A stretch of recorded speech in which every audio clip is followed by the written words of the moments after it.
Stay home and study, यानी घर पर रहने को और पढ़ने को मैं ज़्यादा तरजीह दे रहा हूँ बजाय किसके, गो शॉपिंग। लेकिन मैंने यानी कि गो शॉपिंग को अपने जुमले में इस्तेमाल नहीं किया क्योंकि ए को ये बात बगैर कहे समझ में आ गई। अच्छा जी, if the verb is same you don't have to repeat it. अगर जो आप जिस चीज़ की तरजीह दे रहे हैं वो और जिस पर तरजीह दे रहे हैं वो, अगर उन दोनों के वर्ब एक हैं तो आपको वर्ब रिपीट करने की ज़रूरत नहीं है। मिसाल के तौर पर he would rather play hockey than cricket. तो आप यहाँ पे देख सकते हैं कि he would rather play hockey, तरजीह में भी प्ले आ रहा है, देन अब जिस चीज़ पे तरजीह दे रहे हैं उसमें भी दोबारा प्ले आ रहा है, यानी कि he would rather play hockey than play cricket. तो आपको 2 दफ़ा प्ले कहने की ज़रूरत नहीं है क्योंकि तरजीह में भी वही आ रहा है और जिस चीज़ पे हम तरजीह दे रहे हैं उसमें भी वही वर्ब आ रहा है। तो अगर वर्ब दोनों जुमलों के अंदर सेम हो तो आप बस एक ही दफ़ा जो है उसको इस्तेमाल करें, 2 दफ़ा इस्तेमाल करने की ज़रूरत नहीं है। इसी तरीके से एक और जुमले पे नज़र डालते हैं, she would rather eat a burger than a sandwich. तो यहाँ पर देख लें कि 2 दफ़ा एक ही वर्ब इस्तेमाल हो रहा है, यानी कि ईट 2 दफ़ा आ रहा है, तो हम 2 दफ़ा हमें इस्तेमाल करने की ज़रूरत नहीं है। यानी कि अगर हम ये कहें she would rather eat a burger than eat a sandwich, तो जिस चीज़ पे हम जो तरजीह वाला जुमला है उसमें भी हमारा वर्ब क्या है, ईट, और जिस चीज़ पर हम तरजीह दे रहे हैं उसमें भी दोबारा क्या आ रहा है, वर्ब ईट। तो अगर वर्ब दोनों जुमलों में एक ही हो, तरजीह में भी वही हो और जिस पे तरजीह दे रहे हैं उसमें भी वही हो, तो आप क्या करेंगे कि उस वर्ब को सिर्फ एक दफ़ा इस्तेमाल करेंगे, तरजीह जिस चीज़ पे आप तरजीह दे रहे हैं। ठीक है, तो she would rather eat a burger than a sandwich, बस आपको दोबारा जो है वो ईट कहने की ज़रूरत नहीं है। ठीक है, तो ध्यान में रखें कि जब कभी भी वर्ब जो है वो तरजीह और जिस पर तरजीह दी जा रही है दोनों जुमलों में अगर एक ही वर्ब इस्तेमाल हो रहा है तो आप सिर्फ उस वर्ब को एक दफ़ा इस्तेमाल करें बस। अब हम स्ट्रक्चर पे नज़र डालेंगे और देखेंगे कि किस तरीके से हम जुमले बना सकते हैं। सबसे पहले affirmative structure, subject plus would rather plus verbs first form, ये वी आई जो है ये first form of a verb है, object plus then plus first form of a verb plus object. यहाँ पे मैंने जो है वुड रादर का स्ट्रक्चर और जिसके ऊपर हम तरजीह देते हैं उसको भी मैंने शामिल कर लिया ताकि आपको किसी किस्म की प्रॉब्लम ना हो, वरना सिर्फ वुड रादर का स्ट्रक्चर जो है वो subject would rather verb first form of a verb और ऑब्जेक्ट तक ही है। लेकिन क्योंकि हमें जिस चीज़ पे हम तरजीह देते हैं उसको भी शामिल करना होता है वुड रादर के अंदर, इसलिए मैंने इस स्ट्रक्चर को लंबा कर दिया है। He would rather clean his room than go shopping. I would rather take his gift than yours.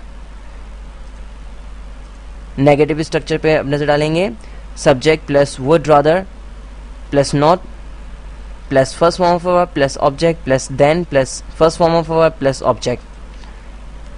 He would rather not clean his room than go shopping. I would rather not take his gift than yours.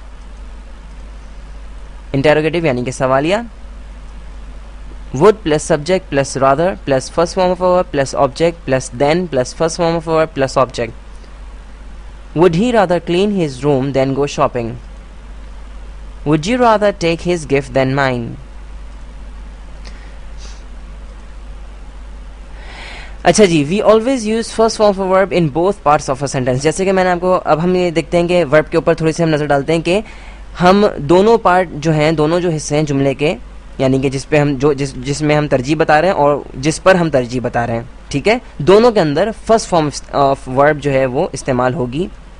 मिसाल के तौर पे I would rather sleep than play, तो यहाँ पर आप देख रहे हैं कि आई वुड रादर स्लीप, जो तरजीह हम जिस चीज़ को दे रहे हैं स्लीप यानी कि सोने को, तो वो भी फर्स्ट फॉर्म में है, देन प्ले, और किस पे तरजीह दे रहे हैं हम, प्ले पे, तो प्ले भी किस पर है, यानी वर्ब जो है वो भी फर्स्ट फॉर्म है।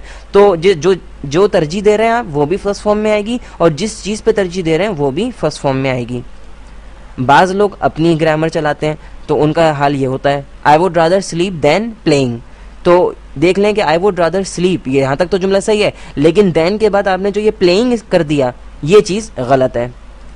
एक और गलत जुमले पे नज़र डालते हैं, आई वुड रादर स्लीप, यहाँ पर तक तो जुमला सही है, आई वुड रादर स्लीप, क्योंकि आप तरजीह के लिए वुड रादर इस्तेमाल कर रहे हैं और वर्ब की फर्स्ट फॉर्म इस्तेमाल कर रहे हैं। देन फिर आपने पाकिस्तानी होने का सबूत देते हुए उसमें थोड़ी सी यानी कि पेवनकारी कर दी और टू लगा दिया उसके अंदर, तो देन टू प्ले, ये चीज़ गलत है।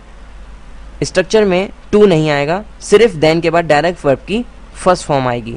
तो ये चीज़ भी गलत है। तो जहन में रखें कि जो जिस चीज़ को आप तरजीह दे रहे हैं वुड रादर के साथ वर्ब की फर्स्ट फॉर्म आएगी, और जिस चीज़ पे आप तरजीह दे रहे हैं तो वो भी यानी कि वो उसके अंदर जो वर्ब होगा वो भी वर्ब की फर्स्ट फॉर्म आएगी।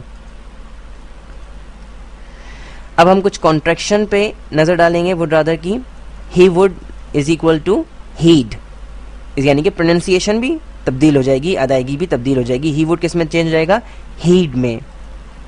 She would she'd, he we would we'd, they would they'd, it would it'd, you would you'd, I would I'd. अब नेगेटिव फॉर्म की कॉन्ट्रैक्शन पे नजर डालेंगे। He would rather not, he'd rather not, she would rather not, she'd rather not, they would rather not, they'd rather not, you would rather not, you'd rather not, it would rather not, it'd rather not, we would rather not, we'd rather not। अगर आपको ये tutorial पसंद आया तो rate करना हरगिज़ ना भूलिएगा, और मुकम्मल लैंग्वेज कोर्स के लिए ज़रूर विज़िट कीजिए मेरी वेबसाइट, और दूसरों को भी बताइए www.a2zenglish.com। मैं हूं फैसल समीउल्लाह। इंशाल्लाह आपसे अगले ट्यूटोरियल में बहुत जल्द मुलाकात होगी। तब तक के लिए अल्लाह हाफ़िज़ और अपना ख्याल रखिएगा।